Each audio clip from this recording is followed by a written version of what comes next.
안녕하십니까. 고졸검정고시 사회 기본서 강의 김성태입니다. 이제 이어서요, 창업활동의 설계 이 부분을 좀 보도록 할게요. 창업이라고 하면 뭐 다들 이제 어떤 건지는 알고 계시죠, 그렇죠? 창업이라고 하는 거는 이제 그 회사를 만든다, 뭐 이렇게 생각하시면 될 것 같아요. 그래서 보면요, 창업활동에 대해서 이제 사전적인 의미는요, 반드시 무엇이 목적이냐면은 이윤 창출이 목적이에요. 그래서 뭔가 사회적으로 뭔가 내가 봉사활동을 하고 싶다, 이런 거는 사실 그 창업이라고 하긴 좀 어렵고요. 반드시 무엇을 위해서요? 이윤 창출을 위해서, 이윤 창출을 목적으로 만들어야만 창업활동이 된다라고 하는 겁니다. 그래서 여기서 새로운 사업체를 구성해야 돼요. 그리고 새로운 사업체를 구성해야 돼요. 기존에 있던 거를 그냥 유지하는 게 아니라요, 새롭게 만들어서 내가 이거를 통해서 이윤을 창출하겠다라고 시작을 해야만 뭐가 된다는 거예요? 창업활동이 된다라고 하는 거죠. 그쵸? 그래서 요즘에 그 일자리가 좀 이게 불안정하다 보니까, 뭐 혹은 이제 정년이 좀 빨리 오다 보니까, 그러다 보니까 이제 그 퇴직금 이런 걸 가지고 창업에 뛰어드는 분들이 굉장히 많이 있으시죠. 그쵸? 근데 이제 창업이 항상 성공으로 이어지는 건 아니라는 거 다들 알고 계실 거예요. 그쵸? 사실 성공하는 것은 굉장히 소수에 가깝다라고 하는 거예요. 그쵸? 그럼에도 불구하고 뛰어드는 이유는 성공했을 때 보상이 크기 때문이다, 이렇게 생각할 수 있겠죠. 그렇죠? 그래서요, 창업이라고 하는 건 우선 이제 부담이 굉장히 작용해요. 그렇죠? 일단은 재정적인 부담이 있죠. 창업을 처음 할 때 목돈이 굉장히 큰 목돈이 들어가요. 그래서 쉽게 시작하기가 어렵죠. 그래서 퇴직금을 통해서 한다던가, 혹은 아니면은 이제 빚을 지고 하는 경우가 굉장히 많이 있어요. 그래서 실패했을 때에 대한 부담이 굉장히 크죠. 돈적인 부담이 굉장히 커요. 그리고 심리적인 부담 매우 크죠. 매우 크죠. 장사 망하게 되면은 이제 내 퇴직금 날릴 수도 있고요. 혹은 빚더미에 앉을 수도 있잖아요. 그렇죠? 그러다 보니까 이제 심리적인 불안감도 굉장히 크다. 그리고 이제 사회적인 부담도 굉장히 커요. 왜냐하면 이 사람이 실패했을 때 사회적으로도요, 이 사람을 위해서 무언가 해줘야 되거든요. 이 사람이 그 사업에 실패하면은 그 사람 남은 거 없잖아요. 그죠? 남은 상태에서 이제 앞으로의 삶을 살아가야 되는데, 그 삶을 살아가기 위해서 사회적으로 그거를 지원해줘야 된단 말이죠. 그래서 사회적인 부담까지 수반하고 있다라고 하는 겁니다. 그래서 이제 혼자만의 부담은 아니라는 거예요, 창업이라고 하는 거는. 그래서 사회 전체적으로 같이 부담을 안고 있는 그런 거라, 이렇게 생각하시면 되겠죠. 그런데요, 그럼에도 불구하고 창업을 계속 뛰어드는 이유는요, 회사에 있으면 내가 하고 싶은 것들, 그런 것들을 함부로 할 수가 없잖아요. 왜냐하면 그 조직 생활 안에서만 있단 말이에요.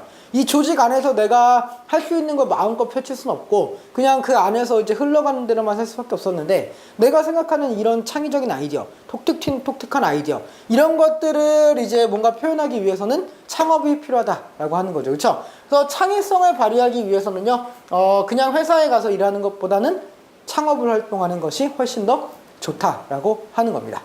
또요, 사회적으로는 고용 창출을 할 수 있어요. 사회에서 이런 창업 활동에 대한 지원을 하는 이유는요, 부담을 갖고 있음에도 불구하고 여기에 뛰어드는 이유는 고용을 창출할 수 있기 때문에 그래요.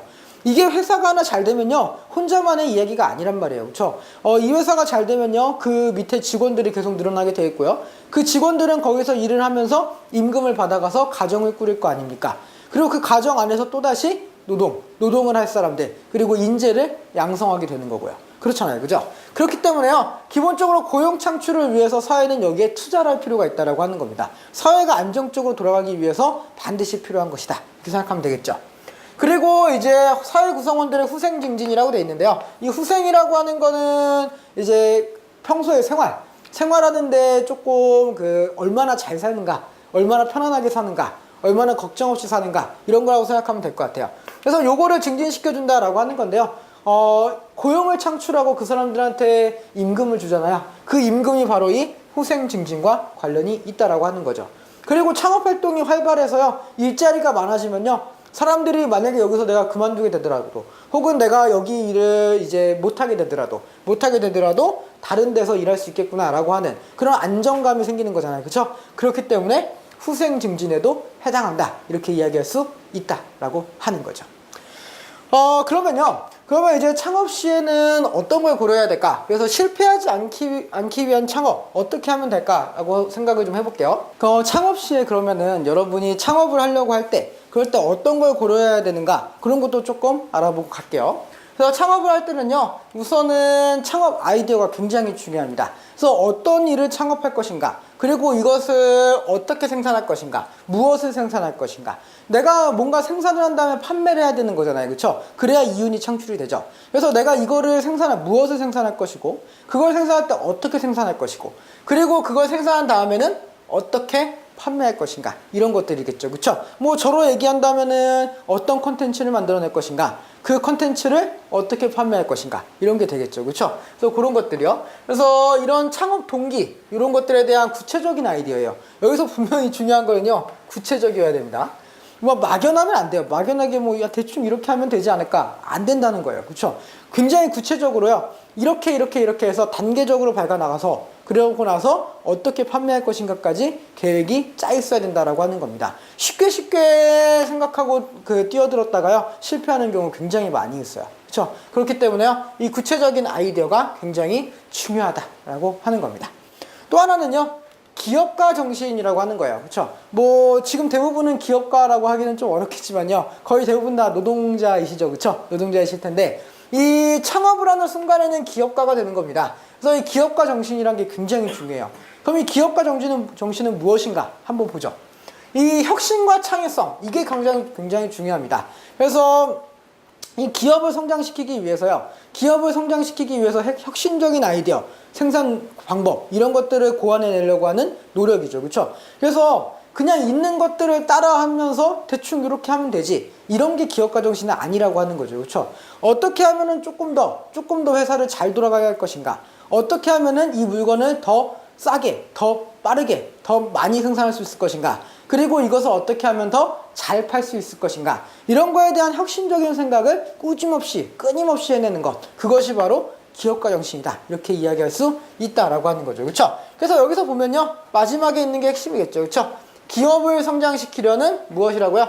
도전 정신입니다. 도전 정신. 그렇죠? 그래서 현실에 안주하면은 안 돼요. 현실에 안주하는 기업은요, 오래 가지 못합니다. 오래 가지 못해요. 그렇죠? 항상 혁신을 생각하고요, 항상 어떻게 하면 조금 더 나은 단계로 한 단계 더 나아갈 것인가를 고민해야 된다라고 하는 것이죠. 그렇죠? 그게 바로 기업가 정신입니다. 또 하나는요, 창업 자금입니다. 사실 제일 중요하죠. 그렇죠? 오히려 여러분한테는 가장 중요하게 생각되지 않을까라는 생각을 합니다. 창업 자금이 정말 중요해요. 돈이 있어야 일단 창업을 할 거 아니에요. 그리고요, 이것이 실패했을 때, 창업이 실패할 수도 있어요. 한 번에 성공하기는 좀 어렵고요, 한 번에 한두 번 정도 실패를 겪고 그리고 성공하는 경우가 많거든요. 근데 그럴 때요, 이 창업 자금을 어떻게 쓸 것인가가 굉장히 중요하다는 거죠. 일단 여기다 올인하고 실패하면 뭐 어떻게 되겠지, 이게 아니라는 거죠. 그렇죠? 그래서 일단 창업 자금을 마련하고요, 이 자금을 어떻게 쓸 것인가, 그리고 내가 이걸 실패했을 때 이거를 어떻게 할 것인가, 이런 것들까지 좀 고려를 해야 된다는 겁니다. 또 창업 자금은요, 어떻게 마련할 것인가도 중요해요. 내가 가지고 있는 돈이 어느 정도 있고, 여기서 부족한 돈이 얼마고, 이 부족한 돈을 어떻게 메꿀 것인가, 이런 것들을 조금 생각해야 된다는 거죠. 그렇죠? 그래서 자금을 마련하는 방법이요, 내 돈이랑 대출만 있는 건 아니에요. 그런 거 말고도 요즘에 뭐 크라우드 펀딩 뭐 이런 거 있습니다. 그런 거에서 이제 내 사업 아이템을 올리고 그 사업 아이템에 공감하는 사람들이 거기에 투자를 하는 거죠. 그래서 일정 투자 금액이 모이면은 그걸 가지고 사업을 시작하는, 이제 그런 경우도 있다라고 하는 거죠. 그렇죠? 그래서 굉장히 많은 방법이 있어요. 창업 자금을 모집하는 방법에는요. 어쨌든요, 창업 자금을 어떻게 모금하고 어떻게 쓸 것인가, 이런 거에 대한 고려가 굉장히 중요하다라고 하는 겁니다.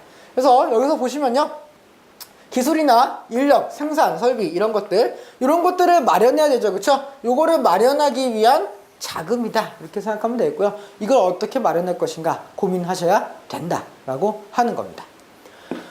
그런데요, 이 창업할 때요, 이거 말고도 좀 고려해야 될 게 있어요. 뭐냐면요, 이런 거죠. 지금 현재 잘 나가고 있는 사업인가, 아니면은 지금 현재 잘 안 나가고 있는 사업인가, 그리고 이거는 하면 잘 될 것 같은데 아무도 모르고 있는 사업, 그런 게 있을 거고요.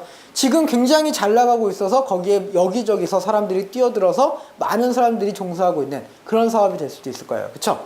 그래서 그런 거를요, 조금 유식한 말로 이렇게 얘기합니다. 첫 번째, 블루오션이란 말이에요. 블루오션은요, 현재 존재하지 않거나요, 잘 알려지지 않았어요. 알려져 있지 않았어요. 그러다 보니까 뭐가 없죠? 중요한 거네요. 뭐가 없다는 거예요? 경쟁자가 없다, 이거죠. 그쵸? 경쟁자가 없기 때문에 일단 들어가서 성공만 하면 돼요. 들어가서요, 창업을 딱 한 다음에 그거를 가지고 성공만 시키면 된다고요. 그래서 거기에 좀 구체적인 아이디어를 가지고 뛰어들기만 하면 되는 것이죠. 그게 바로 블루오션이에요. 경쟁자가 없는 아주 유망한 사업이죠. 그걸 블루오션이라고 하는 거예요. 그래서 창업을 한다라고 한다면요, 가장 그 현명한 것은요, 블루오션을 찾아내는 거예요. 지금 왠지 잘 될 것 같은데 앞으로 분명히 유망한 사업인데 아직 아무도 안 뛰어들었네? 그럴 때요, 그쵸? 그럴 때 내가 뛰어든다 라고 하는 거죠, 그쵸? 예전에 한 2000년대 초반? 1900년대 후반이겠네요. 1900년대 후반쯤에요, 그때 PC방 사업 같은 거 생각하시면 될 것 같아요. 그때는 이제 뭐라고 하는 그 게임 있어요, 그쵸? 그 게임 있었는데 그 게임이 그때 처음 나왔거든요. 처음 나왔는데 그때 이제 PC방이 하나도 없었어요. PC방 하나도 없었는데 이제 그때 조금 그 창업 아이디어를 가지고 PC방을 만들어낸 사람들, 그런 사람들은 그때 당시에 빠르게 돈을 벌어갈 수 있었죠, 그쵸? 그런 것들이요. 그리고 이제 레드오션이란 말, 이거는 이제 반대입니다. 블루오션과 반대예요. 어떤 거냐면요, 이미 굉장히 잘 알려져 있어요. 이미 아주 잘 알려져 있습니다. 그래서요, 경쟁이 매우 치열해요. 그래서 누군가를 밀어내야만 내가 성공할 수 있는 시장이라고 하는 거예요. 당연히 블루오션에 비해서 성공 가능성이 낮겠죠, 그쵸? 우리나라는 근데요, 이상하게 레드오션에 많이 뛰어드는 편인 것 같아요, 그쵸? 왜냐면은 창업 아이디어라든가 뭔가 창의적인 아이디어는 잘 떠오르지 않고, 그럼에도 불구하고 창업은 하고 싶고, 아마 그래서 레드오션이 많이 생기지 않나, 레드오션에 많이 뛰어들지 않나, 이렇게 생각을 합니다. 최근에 생각하는 제 레드오션은요, 카페 사업 같아요, 카페. 예. 물론 아직까지도 카페 사업은 폐업 비율이 그렇게 높은 편은 아니라고 해요. 다른 사업에 비해서는. 그럼에도 불구하고 요즘에 너도 나도 커피 팔고 있죠, 그쵸? 커피가 가장 이윤이 많이 남는다고 해서요. 그래서 동네에만 해도 커피집이 막 4개, 5개씩 있으니까요. 그렇잖아요? 예.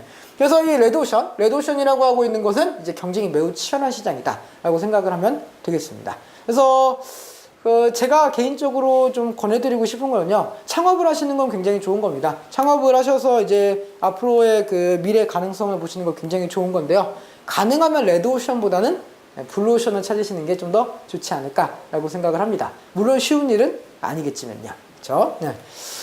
그래서요, 그럼 창업 활동의 절차, 창업 활동은 이제 어떤 순서대로 이루어지는가, 이런 걸 조금만 보도록 할게요. 네. 우선은 사업 아이템을 잘 선정하셔야 됩니다. 이제 어떤 것을 사업할 것인가, 어떤 것을 판매할 것인가, 무엇을 생산할 것인가, 이런 게 되겠죠, 그렇죠? 제가 종사하고 있는 학원업이라고 하죠, 그렇죠? 학원, 예, 학원, 예, 동영상 강의, 예, 동영상 강의, 이렇게 하시죠, 그렇죠? 이렇게 학원 동영상 강의 사업이다, 이렇게 했어요, 그렇죠? 그리고 나서 그 다음에 타당성을 분석합니다. 네, 타당성을 분석해요. 이게 과연 가능할 것인가? 이 사업을 시작하는 게 옳은 것인가? 생각을 하는 거죠. 그쵸? 일단 내 능력 생각해 봐야 되고, 그쵸? 그리고 지금 현재 있는 시장. 우리 말고도 굉장히 많은 데 있잖아요. 이런 데 있고, 그쵸? 굉장히 많이 있어요. 예. 그런데 이제 같이 경쟁을 해서 우리가 이길 수 있을 것인가? 이제 그런 것들에 대한 타당성을 분석해야 되죠. 그쵸? 그리고 나서요, 계획서를 작성합니다. 예, 계획서. 일단 자금이 얼마나 들 것이고, 예, 실제로 판매는 언제부터 시작할 것이고, 런칭은 언제부터 할 것이고, 그리고 우리 목표는 얼마나 잡을 것이고, 그리고 판매 대상은 누구로 잡을 것이고, 이런 것도 있죠, 그렇죠? 예, 이런 것들에 대한 계획을 구체적으로 작성합니다. 여기서 중요한 건 뭐죠? 구체적이요. 분명히 얘기했습니다. 구체적으로 하셔야 된다고요. 구체적인 이제 사업 계획이 필요합니다. 굉장히 구체적으로 해야 돼요. 그러고 나서 자금이 조달해야 돼요. 그렇죠? 자금 어떻게 조달할 것인가? 내 퇴직금? 퇴직금? 아닐 수도 있죠. 대출? 이런 걸 수도 있고요. 예. 아까 얘기했다시피 투자를 받을 수도 있어요. 예. 투자. 그렇죠? 대출과 투자는 무슨 차이죠? 혹시 아시나요? 예, 이거 나중에 조금 이따 다다음 시간 그 정도 할 거예요. 그때쯤에.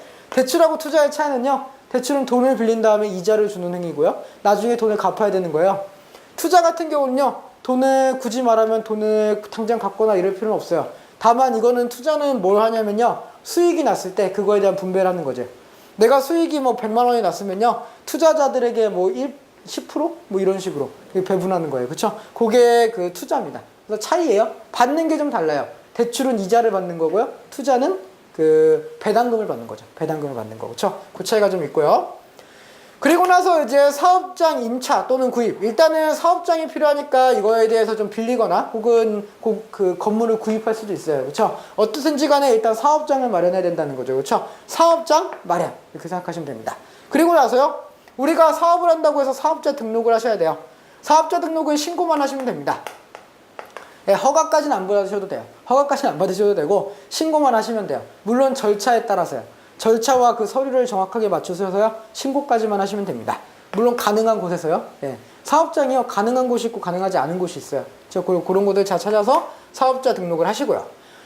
그리고 나서 이제 그 기업 조직을 구성합니다. 누가 부장이고 누가 과장이고 뭐 이런 식으로 누가 팀장이고 누가 사원이고 그렇죠? 뭐 이런 것들이겠죠. 그렇죠? 그럼 기업을 조직하고요. 그래서 영업망 어떻게 이걸 판매할 것인가? 판매하기 위한 루트 이런 것들을 찾는 거죠. 그렇죠? 판매 루트라고 생각하시면 돼요. 영업망은. 예. 판매와 관련이 있다. 이렇게 해서 보시면 되겠고요. 그렇죠? 그리고 나서 뭐 하시면 돼요? 사업을 시작하시면 됩니다. 그렇죠? 이런 순서를 통해서요. 우리가 창업 활동을 하시면 된다. 이렇게 생각을 하시면 되겠죠. 그러면 이제 그 창업 활동 어떻게 그 과정이 중요한지 아시겠죠? 그렇죠? 어떤 과정으로 가게 되고 어떤 걸 고려해야 되고 이런 것들이 되겠죠. 그렇죠? 그래서 이런 거 조금 확인하시면 되겠습니다. 그런데요, 진짜 중요한 거는요, 창업보다는 이 다음인 것 같아요. 제 생각에는 그렇습니다. 이 다음은요, 근로자입니다. 예. 근로자와 근로조건과 근로자의 권리죠. 그렇죠? 그래서 근로조건과 근로자의 권리인데요, 왜 이게 더 중요하다고 했을까요, 제가? 여러분의 문제 아니겠습니까? 그렇죠? 여러분은 거의 대부분은 노동자니까요. 그렇죠?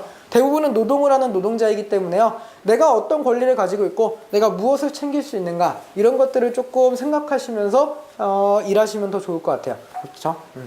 그래서 이제 하나씩 좀 보도록 하겠습니다. 일단은 노사관계라고 하는 건데요. 노사관계는 이제 어떤 의미일까요? 노사관계 일단 좁은 의미로는요. 임금을 받는 근로자입니다. 여러분이죠. 그렇죠? 여러분. 대부분의 여러분. 그렇죠? 근로자. 그리고 임금을 지급하는 사용자. 그죠? 사용자. 그래서 여기서 말하는 근로자는 이렇게 얘기하기도 합니다. 노동자 이렇게 얘기하기도 하고요. 예. 사용자는 뭐라고도 얘기하냐면요. 자본가 이렇게도 얘기합니다. 자본가. 예. 자본가 이렇게 얘기하기도 해요. 그래서 기업을 가지고 있는 사장과 여러분의 관계죠. 그렇죠? 사장과 노동자의 관계. 그래서 이 회사의 주인과 나의 관계 이렇게 생각하시면 될 것 같아요. 그래서 근로자와 사용자 이렇게 보시면 되겠고요. 근로자는 뭘 받죠? 임금을 지급받는 거고요. 그렇죠? 임금을 가지고 주고 받는 관계죠. 그렇죠? 임금을 주는 쪽이 사용자, 임금을 받는 쪽이 근로자. 이 두 사람의 관계가 노사관계다. 이렇게 이야기를 하는 겁니다. 그런데요, 조금 넓은 의미로 사용하기도 해요. 넓은 의미로 사용하게 될 때는요, 사용자랑요, 예, 그리고 노동조합의 관계입니다. 노동조합의 관계. 노동조합은 뭐죠? 노동조합은? 이렇게 생각을 해볼게요. 사용자, 즉 자본과 노동자의 1대1 관계라고 생각을 해볼게요. 누가 유리하죠? 100% 자본가가 유리합니다. 100% 자본가가 유리해요. 노동자들은요, 약자예요. 사회적인 약자란 말이죠. 그래서 노동자들이 자기들이 사회적 약자이기 때문에 혼자서 싸우지 못한다는 거 알아요. 알았어요. 그래서 어떻게 하는 거예요? 뭉칩니다. 개개인이 뭉쳐요. 뭉쳐서 하나의 단체를 만드는데요. 그게 바로 뭐가 되는 거예요? 노동조합입니다. 그게 바로 노동조합이 되는 거예요. 그래서 노동자들의 집단이라 이렇게 생각하면 되겠죠. 그렇죠? 그래서 이 둘의 관계. 그리고 사용자, 그리고 근로자, 사용자, 근로자, 자본과 노동자의 관계, 사장과 노동자의 관계죠. 그렇죠? 사용자와 노동자의 관계에서 누가 끼어드는 거예요? 정부가 끼어드는 거죠. 그렇죠? 정부가 끼어들어서요, 이 사회의 관계를 조정을 해줘요. 그렇죠? 그래서 사용자, 근로자, 정부, 이 3자 간의 관계까지 우리는 노사관계다. 이렇게 부른다라고 하는 겁니다. 그래서 이것까지 포함하는 넓은 개념도 우리가 이해해 두셨으면 좋겠어요. 옛날에는요, 100% 사용자와 근로자의 관계였어요. 옛날에는. 근데 최근에는 정부가 여기에 들어가서요, 정부가 이 사회를 조율하는 과정이 굉장히 중요해졌습니다. 그렇죠? 정부가 어느 쪽 편을 드는가가요, 지금 여러분의 생활에 굉장히 큰 그 역할을 해요. 정부가 근로자 편에 서면요, 근로자들이 조금 더 살기 좋아지는 거고요. 정부가 사용자 편에 들게 되면요, 기업가들이 조금 더 살기 좋아진다라고 하는 거죠. 그쵸? 네. 그래서 이렇게 보시면 되겠고요. 그럼 노사관계의 구성 요소 어떻게 될까? 보시죠. 일단은 근로자가 중요하죠. 그렇죠? 근로자는 노동력을 제공합니다. 노동력을 제공하고요. 그리고 나서 뭘 받아요? 임금을 받는 사람들이죠. 그렇죠? 그래서 임금을 얼마나 받는가, 내가 월급을 얼마나 받는가, 이런 거에 굉장히 민감한 사람들입니다. 그리고요, 사용자죠. 그렇죠? 사용자 같은 경우는요, 노동력을 구매하는 입장이에요. 그래서 노동자들을 이용해서 일단 사업장을 돌리고, 그리고 그 노동자들의 노고를 취하기 위해서 뭘 주는 거예요? 임금을 주는 거죠. 그렇죠? 그래서 임금을 지급하는 입장입니다. 그렇죠? 그래서 두 사람이야말로 노사 관계의 핵심이 되겠죠. 그렇죠? 근데 여기에 누가 낀다고요? 정부가 낀다고요. 그렇죠? 정부가 끼어서요. 이 근로자와 사용자 간에서는 당연히 사용자가 유리할 수밖에 없다 그랬어요. 그래서 사용자가 항상 갑입니다. 갑이고 근로자가 항상 을이기 때문에요. 이 사이에서 균형을 맞춰줄 사람이 필요하고요. 그 균형을 누가 맞춰주는 거예요? 정부가 맞춰줍니다. 정부가 맞춰줘요. 그래서 노사관계를 규율하는 법, 그리고 제도, 이런 것들을 운용한다라고 하는 거죠. 그렇죠? 그래서 법과 제도 대표적으로 어떤 걸까요? 뭐 노동법이겠죠. 노동법 같은 거겠죠. 그렇죠? 뭐 근로기준법, 이 안에 있는 뭐 근로기준법, 이런 거 되겠어요. 그렇죠? 근로기준법과 관련해서 뭐 어떤 거 나올까요? 뭐 최저임금? 네, 최저임금 같은 게 나올 수도 있고요. 네. 뭐 최저임금 이런 거 나올 수 있고요. 그리고 또 뭐가 나올 수 있을까요? 최저임금 말고요. 그 노동시간. 법정 노동시간이라고 하겠죠. 그쵸? 노동시간. 이런 것들에 대한 규정. 이런 것들을 이제 누가 만드는 거예요? 정부가 만드는 거예요. 그래서 근로시간을 초과하는 근무를 시켰다. 처벌하는 거고요. 그 최저임금 이하의 임금을 줬다. 처벌하는 겁니다. 그쵸? 그래서 그런 처벌 규정 같은 게 있어야만 누가 지킨다는 거예요? 사용자가 지킨다는 거죠. 그렇죠? 사용자가 근로자와의 관계에서 지킬 거는 지켜야 되는데 그 지키기 위해서 정부의 법이 필요하다라고 하는 겁니다. 그래서요. 그럼에도 불구하고 근로자와 사용자는 끝까지 대립할 수밖에 없습니다. 아마 제가 생각하기에는 평생에 걸쳐서 대립할 거예요. 평생에 걸쳐서 근로자와 노동자는요. 평생에 걸쳐서 대립할 겁니다. 왜 그러냐면요. 이 둘은요, 근로자와 사용자는 그 서로 보는 입장이 달라요. 가지고 있는 입장이 다르기 때문에 그렇죠. 그래서 이 둘 간의 대립을 우리는 노사 대립 이렇게 부릅니다. 그렇죠? 그래서 노사 대립, 노사 분규 이렇게 부르기도 해요. 뭐가 됐든지 간에요. 노사 간의 대립이 발생하는데 이거 왜 발생하는가 이거죠. 그렇죠? 왜 발생할까요? 일단은 근로자와 사용자 간의 이해관계의 상충이죠. 그렇죠? 이해관계의 상충. 네. 뭐냐면요. 일단 근로자는요, 일을 한 다음에요, 내가 일한 노동력에 대해서 높게 평가합니다. 당연히 그렇겠죠. 그렇죠? 그래서 이거보다 또 더 많은 임금, 더 많은 월급을 받으려고 해요. 그렇죠? 조금 더 많은 월급을 받기 위해서 근로자는 노력을 한다는 거죠. 그렇죠? 사용자는 어떨까요? 사용자는 기업가라 그랬죠. 그렇죠? 제가 아까 얘기했죠. 기업가들은 무엇을 창출하기 위해서 일한다고요? 이윤을 창출하기 위해서요. 그쵸? 이윤을 창출해야 돼요. 이윤을 창출하기 위해서 일하는데 조금이라도 더 적은 임금을 줘야 돼요. 왜냐면은 노동자들한테 주는 임금조차 이윤에 해당하니까요. 그쵸? 내가 이윤을 얻고 나서요. 이 이윤을 노동자들한테 주게 되면요. 이윤이 줄어드는 거란 말이죠. 그쵸? 그래서 이 기업가들은요. 적은 임금을 주고 많은 이윤을 얻으려고 하는 거예요. 그쵸? 그렇기 때문에 근로자와 사용자는 대립할 수밖에 없습니다. 근로자는 많은 임금을 받으려고 하고요.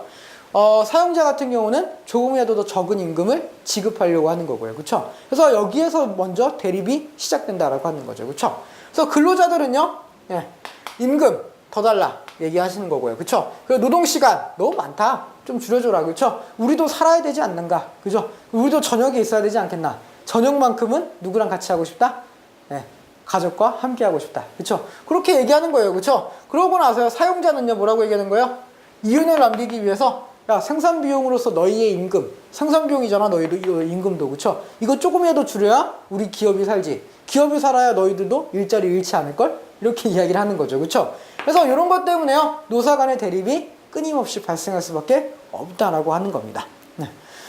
그래서요, 근데 이런 이제 대립은 둘 사이에서는 해결하기 어렵다 그랬죠. 그쵸? 둘 사이에서는 누가 항상 갑이기 때문에 그렇죠? 사용자가요. 그래서 사용자들이 이제 그 노동자들을 조금 이제 대우를 안 해주려고 노력을 하다 보니까 정부는 이 사이에 끼어들 수밖에 없어요. 왜 그러냐면 노동자들이 잘 살아야 그 다학 노동자가 또 나오는 것이고요. 그렇죠? 그래서 모두가 더불어 사는 사회를 만들기 위해서는 사용자보다는 근로자를 위한 노력이 필요하다라고 하는 겁니다.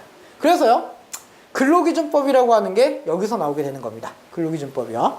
그래서 근로기준법은 일단 어떤 의미를 가지고 있나? 이런 의미를 가지고 있죠. 근로자의 기본 생활을 보장합니다. 그래서 근로자들이요, 너무 적은 임금을 받으면 안 돼요. 최소한 임금을 받으면요, 생활할 수 있는 수준의 임금을 받아야 된다는 거죠. 그렇죠? 지금 현재 물가랑 고려해서요, 터무니없는 임금을 받지 않도록 하는 거죠. 그렇죠? 또 기본적인 생활을 보장하고요. 그리고 이거를 조금 더 향상시키기 위해서요, 지금도 먹고 사는데 문제 없지만 지금보다 좀 더 잘 살아야 돼요. 여가 시간도 즐겨야 되고 조금 삶의 질을 높여줘야 된다는 거죠. 그렇죠? 그래서 그렇게 하기 위해서요, 헌법에 따라서 근로 조건의 기준을 명시한 겁니다. 어떻게 어느 정도 몇 시간 정도 일할 수 있고요, 그 몇 시간 일할 때 임금은 어느 정도 받아야 된다, 이런 것들을 규정한 거죠. 그래서요, 왜 필요하냐면요, 사용자와 근로자는 대등한 관계가 아니지만요, 그렇죠? 아니지만 이 둘이 대등한 입장에서 계약이 이루어질 수 있게 하기 위함입니다. 그렇죠? 그래서 둘 사이에서 계약이 공정하지 않은 경우가 굉장히 빈번하단 말이에요. 그렇죠? 빈번한데 이거를 이제 정부가 들어가서 이 사이를 공정하게 만들어주는 거죠. 그렇죠? 사용자를 조금 낮추고요, 노동자를 조금 높여서 둘 사이의 균형을 맞춰주는 그런 역할을 하기 위해서 근로기준법이 존재한다는 겁니다. 그래서 근로기준법은 근로조건에 맞추는 거겠죠. 그렇죠? 그래서 근로조건의 기본적인 원칙 어떻게 되어 있는가 볼게요. 우선요, 처우가 균등해야 됩니다. 아주 균등하게 처우해야 돼요. 네. 그래서요, 서로의 임금은요, 사실 조금 아시는 게 좋아요. 옆에서 얼마를 받고, 누구는 얼마 받는가 좀 아셔야 돼요. 그렇죠? 몇 년 일했고, 몇 년 일해서 얼마를 받고 있고, 어떤 성과를 다 가져왔는데 얼마를 받고 있고, 아셔야 된다는 거예요. 아셔야지만 이제 처우를 똑같이 받을 수 있다라고 하는 겁니다. 우선은요, 성별 당연히 차별받으면 안 돼요. 국적 당연히 안 되죠. 신앙 안 돼요. 신앙 누구는 교회 믿고 누구는 불교 믿는다고 임금을 차별한다, 당연히 안 되죠. 그렇죠? 사회적 신분, 누구는 회장 아들이고 누구는 노동자의 아들이야, 그래서 사장 아들을 좀 더 많이 줘, 안 되죠. 안 된다라고 하는 거예요. 그렇죠? 그래서 사회적인 신분, 이런 것들에 따라서요, 근로조건을 절대로 어떻게 하시면 안 된다고요? 차별하시면 안 된다라고 하는 겁니다. 꼭 중요합니다. 균등하게 처우해줘야 돼요. 그렇죠? 남녀 안 돼요. 남녀 똑같이 처우해야 되고요. 그렇죠? 국적, 외국인이나 우리나라 사람이나 똑같이 처우해줘야 된다는 겁니다. 꼭 기억을 하시고요. 그리고요, 두 번째는 중간 착취를 배제합니다. 이거 조금 오해하실 수 있어서 일단은 하면서 얘기할게요. 일단 영리 목적으로 다른 사람의 취업에 개입하면 안 된다라고 돼 있죠. 그렇죠? 영리 목적으로 다른 사람 취업에 개입한다. 어떤 거냐면요, 내가 이 일자리를 알선해줬어요. 알선해줬는데 소개비를 받는 거예요. 소개 받는 거죠. 그렇죠? 야, 내가 이 일자리 소개해 줄 테니까 소개시켜주는 대신에 너 얼마 나한테 줘. 이런 식으로. 그렇죠? 혹은 너 하루에 일당 한 10만 원 받을 수 있거든? 근데 내가 소개시켜줬으니까 10만 원에서 한 2만 원 정도 떼서 나한테 줘. 이런 식으로 하는 거예요. 그렇죠? 그런 식으로 하는 거는 불법입니다. 불법이에요. 절대 하면 안 돼요. 그래서 중간인으로서 이익을 취득할 수 없습니다. 원칙상 그래요.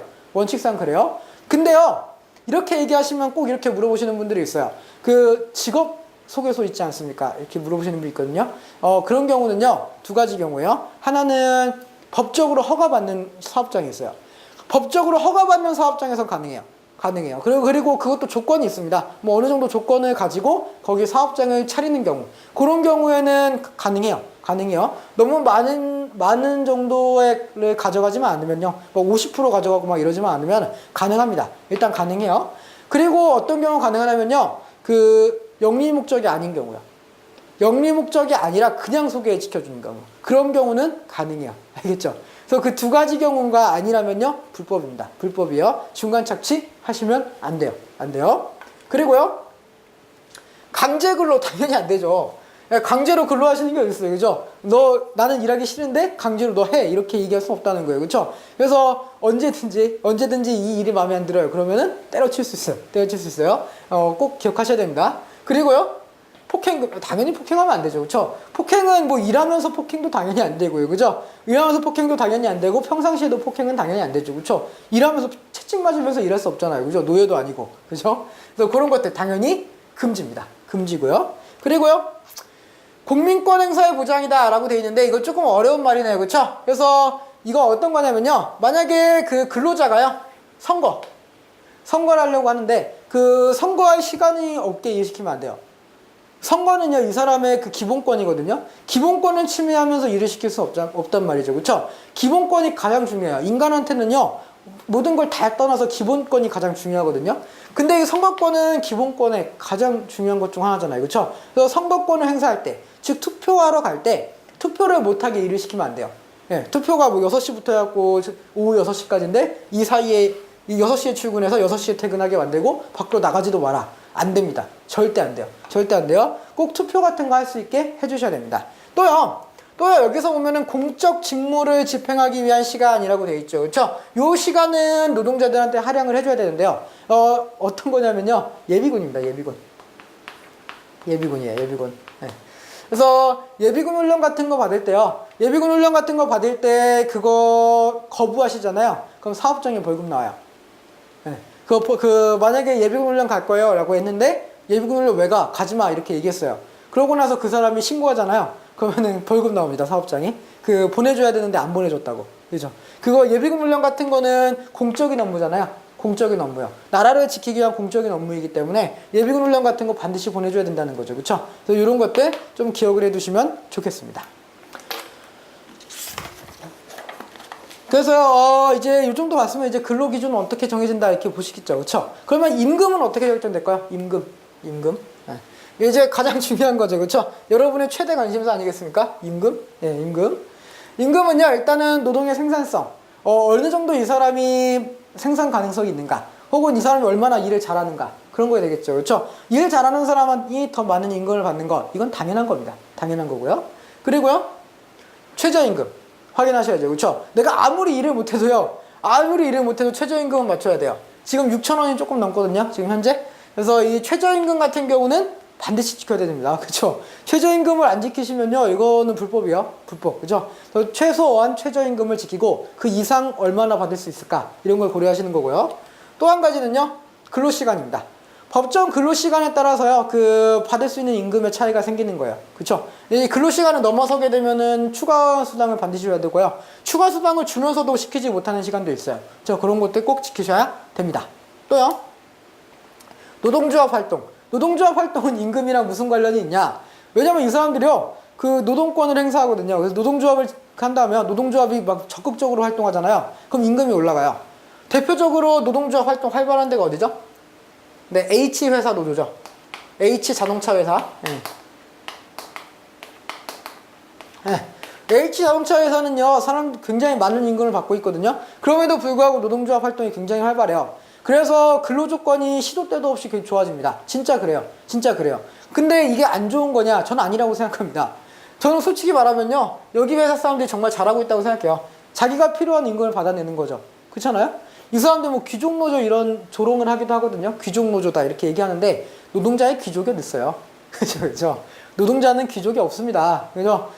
그냥 약자일 뿐이죠. 그렇죠? 약자 중에서 조금 더 많이 번다고 그 사람을 귀족이라고 부르는 거는 조금 너무 심한 거 아닌가. 그렇죠? 그리고 팀킬 아닙니까? 그죠? 그러니까 같은 노동자끼리. 그죠? 이쪽에서 조금 조건이 좋아져요. 다른 회사들도 조건이 좋아질 수 있는 거예요. 그렇죠? 그렇기 때문에 꼭 너무 부정적으로 보지 않으셨으면 좋겠습니다.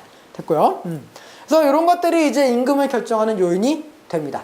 그러면요, 근로자들이 가지고 있는 결정적인 권리, 가장 중요한 권리, 어떤 게 있나? 마지막으로 보도록 할게요. 그쵸? 오늘의 마지막 파트가 될 것 같고요. 아주 긴 시간의 마지막이 될 것 같습니다. 그래서 근로자의 권리요. 첫 번째는요, 단결권입니다. 단결권이에요. 그쵸? 단결권이는요, 보면은 근로자가 근로조건의 유지, 개선을 위해서요, 뭐 할 수 있다고요? 단결할 수 있는 권리입니다. 단결할 수 있는 권리예요. 그쵸? 그럼 이 단결할 수 있는 권리는 무엇을 구성할 수 있는 권리일까요? 노동조합을 결성할 수 있는 권리예요. 예. 노동조합, 노조를 결성할 수 있는 권리입니다. 여러분이 가지고 있는 권리고요. 불법이 아니에요. 만약에 필요하다면요, 언제든지 만들 수 있어야 됩니다. 아시겠죠? 그죠? 노동조합을 결성할 수 있는 권리, 바로 단결권이고요.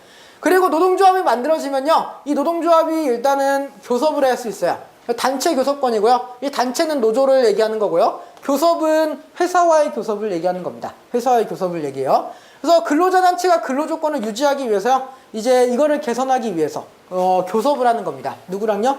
사용자, 즉 기업가랑요. 기업가랑 회사랑 이제 우리가 조율을 하는 거죠. 그렇죠? 교섭을 하는데 이 교섭이 잘 될까요? 잘 안 될까요? 잘 되는 경우도 있고요. 잘 안 되는 경우도 있어요. 그렇죠? 잘 되는 경우도 있고 잘 안 되는 경우도 있는데 잘 안 될 경우가 많죠. 그렇죠? 잘 안 되면 이제 뭐 하는 거예요? 단체 행동을 할 수 있습니다. 단체 행동을 할 수 있어요. 여기서 말하는 단체 행동은요. 대표적으로는 파업입니다. 예, 파업 같은 거 얘기하는 거예요. 파업. 그래서 근로자가요. 근로조건을 위해서 사용자에 대항해서요. 뭘 할 수 있다는 거야? 단체 행동을 할 수 있다라고 하는 건데요. 이 단체 행동은요. 파업이 가장 중요한 겁니다. 파업. 파업을 하면서 이제 일을 안 해버리는 거야. 그래서 밖에 나가서 농성을 하죠. 파업과 농성. 예. 농성, 이런 게 될 수도 있고요. 예. 혹은 시위가 될 수도 있고요. 시위. 이런 것들. 자, 이런 것들을 하면서 단체로 행동할 수 있는 권리입니다. 이거 전부 다 합법이에요. 합법이에요. 그렇죠? 여러분이 부정적으로 생각하든 긍정적으로 생각하든요. 이거는 노동자들한테 주어진 합법적인 권리입니다. 그렇기 때문에 이 세 가지 권리가 있다라고 하는 거 꼭 염두에 주시고요. 여러분이 혹시라도 노동자로서 일하시다가 뭔가 부당한 대우를 받는다. 여러분한테 권리가 있다라고 하는 거 꼭 잊지 않으셨으면 좋겠습니다. 그러면요, 굉장히 긴 시간이었죠. 그래서 근데 내용이 좀 많아서 어쩔 수가 없었어요. 그렇죠? 그래서 이 정도 좀 공부하시고요. 복습 좀 필요하실 것 같습니다. 그래서 복습 조금 하시고요. 그리고 잠시 있다가 다시 뵙겠습니다. 다음 시간에 뵙겠습니다.